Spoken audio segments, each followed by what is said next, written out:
In the lively South African village of Ga-Mokgopo, nestled between rolling hills and sprawling maize fields, the air always carried a tantalizing mix of ripe marulas and freshly baked vetkoek. It was a place where laughter filled the evenings and traditions were cherished like precious heirlooms. Among its many inhabitants was a young woman named Sarah, a beacon of grace and virtue. From the moment she took her first steps, she had been the pride of the village, a girl whose kindness knew no bounds and whose faith was as firm as the ancient baobab tree standing at the village square.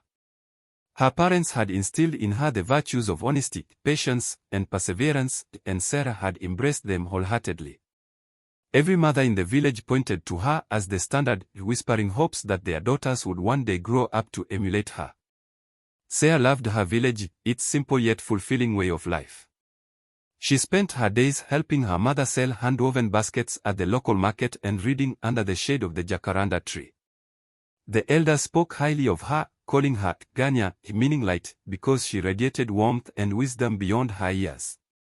She dreamed of a love that was true and pure, one that mirrored the stories her grandmother used to tell by the fire. But as she grew older, she realized that love was not always simple.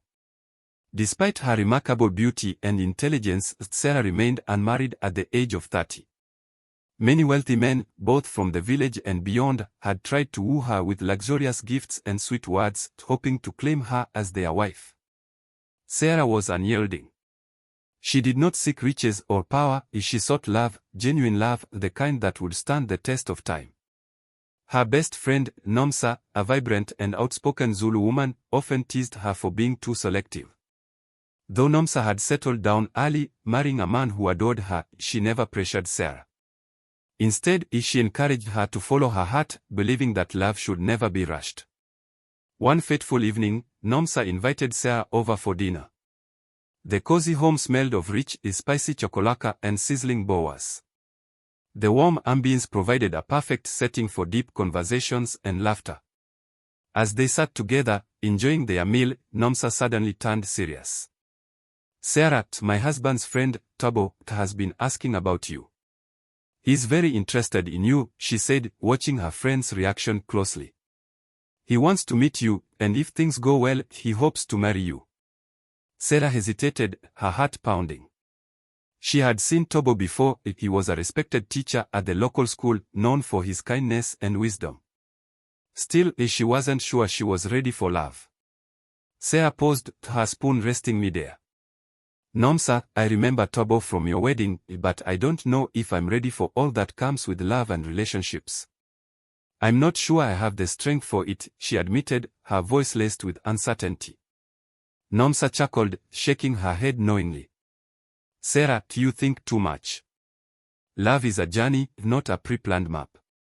Just meet him, see if there's something there. If not, no harm done. After much persuasion, Sarah relented and agreed to meet Tobo. What she had not expected was how effortlessly they would connect. He was kind, intelligent, and deeply respectful, everything she had prayed for in a man. Their conversations flowed like the gentle currents of the Limpopo River, and within months, they had fallen deeply in love.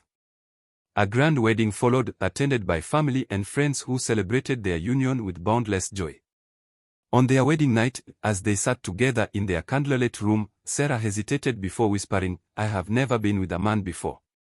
Tobo's eyes widened with wonder, a slow smile spreading across his face. You're truly a rare gem, Sarah, he murmured, taking her hands in his. I am honored to be your husband. Their marriage was blissful, a union filled with laughter, prayers, and shared dreams.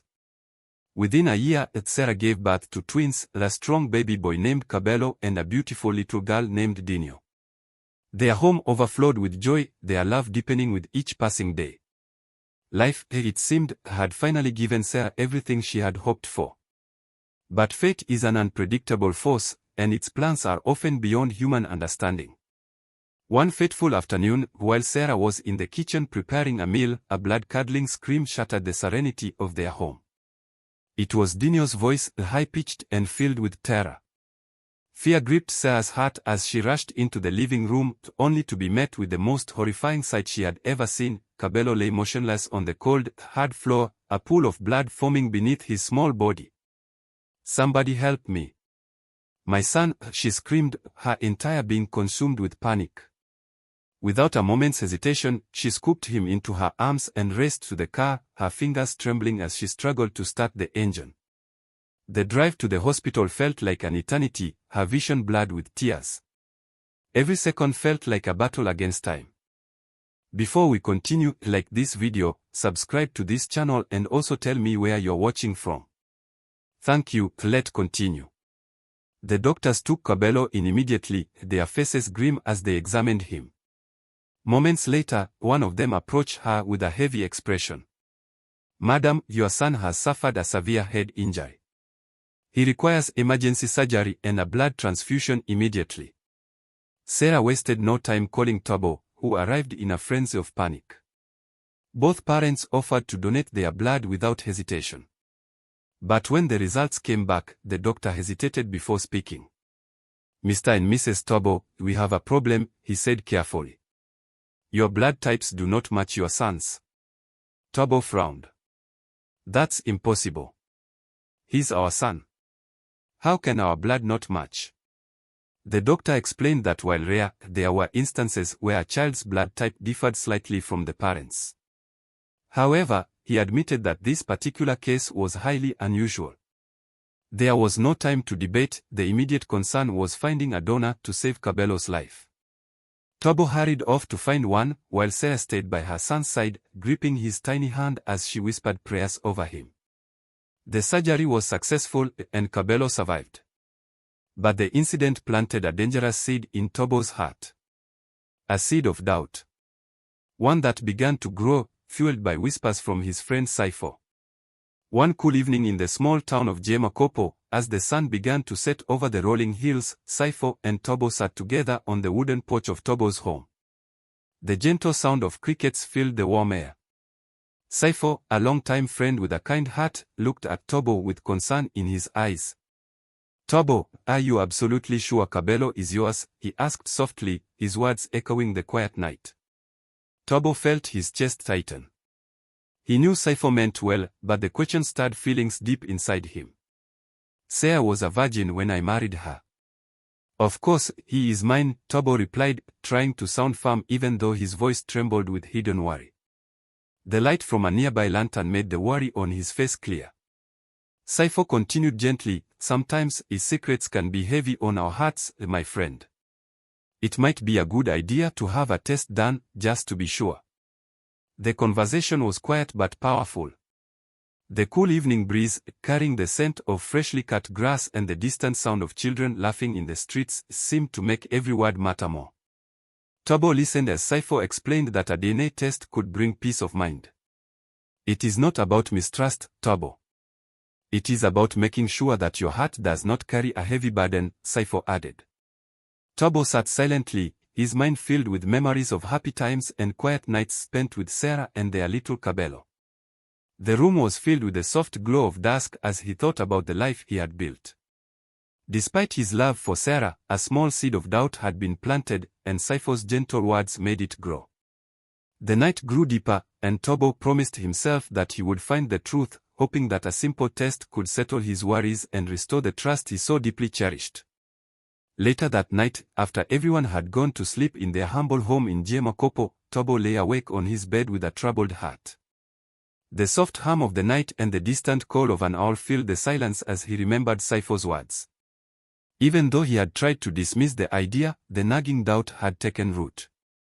With a heavy heart and trembling hands, he crept into the quiet kitchen. In the dim light, Tobo found a small envelope containing the tools for a secret test. His fingers carefully picked a few strands of Kabelo's hair from a small brush left on the table. He thought of his son's innocent smile and the laughter that used to fill their home. Yet, deep inside, he wondered if the truth was hidden behind those tender memories. With a deep sigh, Tobo sealed the sample and sent it off to the testing laboratory.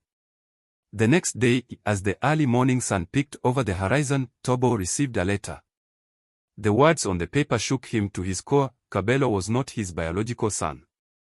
In that moment, Tobo felt as if the ground had slipped away beneath his feet. His heart pounded, and a cold chill ran through him as the news sank in. He sat alone in the quiet kitchen, the taste of bitter coffee unable to wash away the shock. The peaceful morning seemed to mock his inner turmoil. Tobo's mind raced with confusion, pain, and regret. He wondered how he could tell Sarah, whose gentle smile and loving eyes had filled his life with hope. In the soft light of dawn, Tobo realized that everything he had known was about to change, and with that, his world began to unravel. For part 2 of this story, like this video, subscribe to this channel and also tell me in comment section if you need part 2. Thank you.